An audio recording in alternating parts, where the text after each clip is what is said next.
Peter Kageyama. Perfect. Welcome to the show, Peter. Peter, you need to get up real close to the mic. We're in a noisy environment here. We tonight. are. It's a bustling environment here It is. at It's the hustling Tampa Bay and Brewing bustling. Company, home of many a fine beer. So, yeah. All right. Yes. Peter, you're here to talk about the Sarasota Design Summit tonight.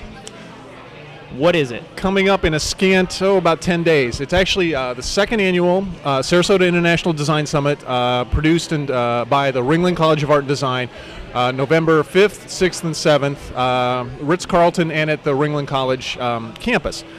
What we're really doing, this year's is titled Designing for Life.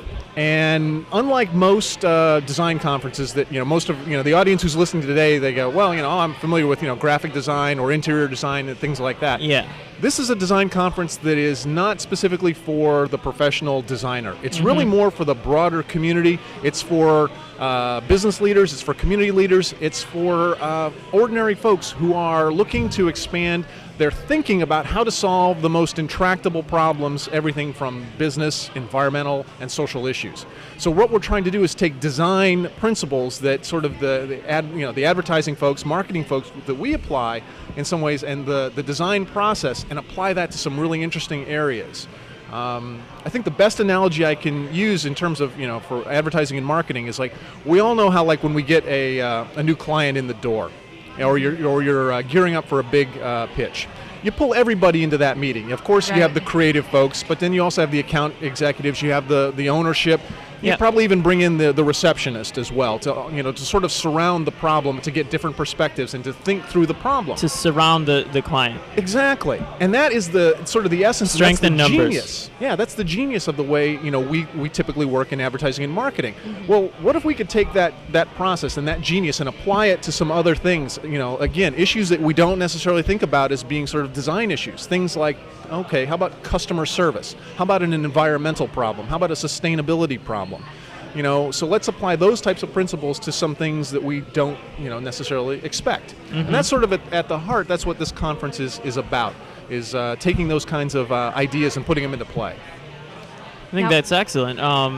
Again, tonight we were supposed to have, I shouldn't say supposed to because there's nothing wrong with having Peter here, but Dr. Larry Thompson was, everything that had gone out. He was supposed to be here tonight. Unfortunately, he couldn't make it. But I know that he is the president at Ringling Center of Art and Design. Yes. What can you tell us about how they got involved in this? And I know that they are sort of instrumental in this event. They are. Well, most of the Tampa Bay area, and hopefully folks around the country, if they're watching this, are familiar with the Ringling College of Art and Design.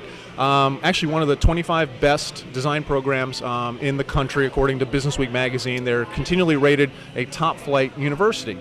In some ways, I call them, they're sort of the MIT of Tampa Bay, because they are producing talent of that kind of quality on a national level, on an international level. I mean, these guys are producing talent that's scooped up by ILM, Lucasfilm, Sony, EA Sports, all of those kinds of things. So they are really a talent factory down there. Well, what is sort of the lagging perception is that a lot of folks here in the Tampa Bay area still think of them as sort of that quaint art college down there in Sarasota. Right.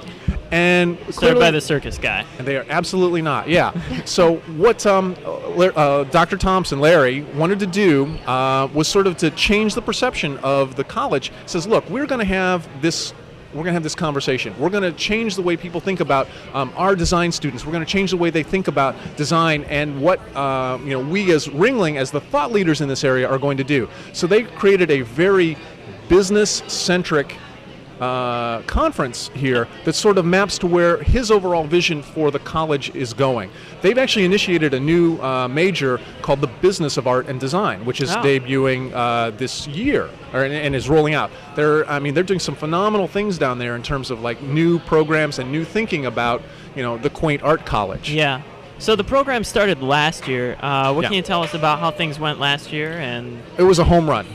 Yeah. When you do a first-time conference on a subject that is a little esoteric, And frankly, it is, because, again, if you were to do a conference on graphic design, I know exactly who to market to, I know exactly what lists and who to invite. Right. But if you do a conference that talks about design that touches all kinds of different areas, everything from business to hospitality to travel and tourism to medical related stuff, universities, education, how do you pinpoint those guys? I mean, there's no list that you can really do that. So pretty wide swath. Yeah, exactly. But really, really interesting if you can get them all together. Yeah. And what happened is we had over 350 attendees last year, and the quality of conversations that were had both by obviously the speakers, but more so I think by the people who attended.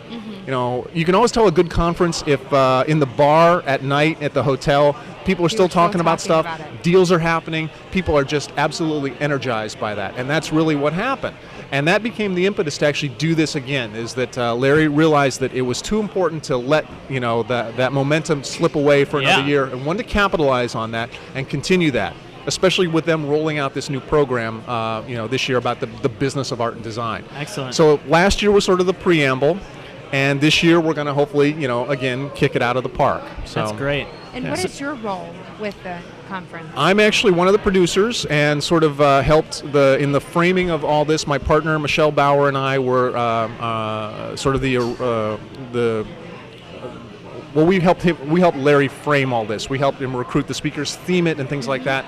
And we've been sort of acting as their agents in terms of this. So I'm actually also going to be the moderator this year. I get to do what you guys do for the Design Summit and whatnot. Yeah, it's always nice to lead the conversation. It is nice to lead the conversation. You got the microphone. You feel it's like, all right, I'm on this. So, but yeah, it's actually been it's really been a pleasure to work with Ringling again. Yeah, they're showing some thought leadership here in this area. They're producing world-class talent. They are a world-class institution. Now, what do you do when you're not moderating and in all my spare time? Yeah. Well, I mean, as on the day-to-day, 9 to 5. Well, Sextant Marketing is primarily a communications and PR firm, but we specialize in working with economic development folks, cities, a lot of universities, and a lot of arts and cultural organizations as well. And we do sort of a very specific sort of change communications style. When people are trying to change sort of the perception of what they are into something new. I know that sounds like a lot like PR, but we look at this in a very specific way. We don't do product launches and things like that. We work with, think about it, a community that's trying to change how it approaches talent attraction and retention, things like that. Which ties nicely into the fact that I'm also the president of Creative Tampa Bay, which sort of has that very similar mission about nurturing the creative industries and the creative economy here in this area. So I found this weird way of actually blending my avocations with what I actually do, and occasionally I actually get paid for it, which is really kind of nice. So sounds good. Yeah, it's a good way to do it. Yeah. Stick with what you're passionate about. If they want to find out more information on this, absolutely. www.sarasotadesignsummit.com. Registration is still open. I will tell folks, here's a secret. If you want to get $100 off your registration, in the promotional code, it's FC2007. It's Fast Company is one of our media company, our marketing partners and our media sponsor. They've been phenomenal. So if they want to get $100 off their registration, FC2007 in that. There are day passes available. Again, it's November 5th, 6th, and 7th in Sarasota. The Ritz-Carlton, a nice place too. Excellent. Where can they go online if they want to find out more or sign up? www.sarasotadesignsummit.com. And did we talk about pricing? If we could just quickly say. Sure. Full day or full conference registration is $795 right now. Again, you can get $100 off. I'm telling you right now, secret. And again, there are day rates available for $295 for a full day session, like either on Tuesday or Wednesday. Nice. Great party on Wednesday night. Fast Company is sponsoring that as well. So, excellent. Yeah, sounds you should good. come.